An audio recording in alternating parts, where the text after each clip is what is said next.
84.000 хектари земјоделски површини засејани со пченица и 42.000 хектари со јачмен се очекува да го преживеат студениот бран и поларните температури со снежната покривка во просек од 25 сантиметри. Тоа го велат земјоделците кои доскоро беа загрижени од сушниот период, а стравува дека зимските студови ќе се одразат и на приносите. После лошиот декември, кога беше сушен и што не одговараше многу за житните култури, со овие снежни врнежи од 20 до 25 сантиметри, значи ситуацијата се подобри во однос на житните култури, бидејќи е природен изолатор. Оти на овие поларни температури од минус 22-24 степени Целзиусови, сигурно дека ќе имаше голем дел угинување на житните култури. Земјоделските стручњаци препорачуваат доследно спроведување на агротехничките мерки, изборот на сортни семиња, како и на квалитетот на прихрана во периодот што ќе следи после поларната зима.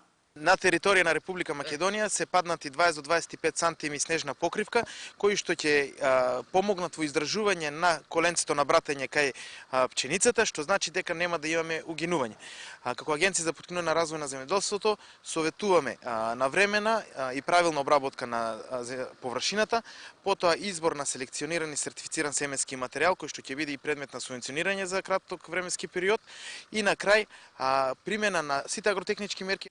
Во најголемата житница Пелагонија, есенските култури опфаќаат површина од 18.000 хектари, од кои 9.000 хектари со пченица, 5.000 хектари се со јачмен, а останатите со маслодавна репка, луцерка и други култури.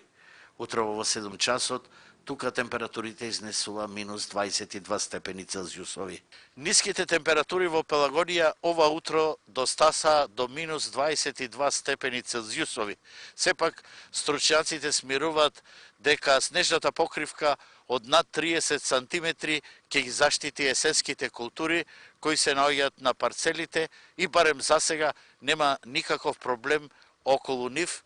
Од Сојузот на земјоделците велат дека ќе бараат од надлежните инспекцијски служби да ги засилат контролите околу квалитетот на увезеното ѓубре, кое мора да соодветствува на декларираните карактеристики, особено со потребното присуство на азот, проблем што се провлекува подолго време.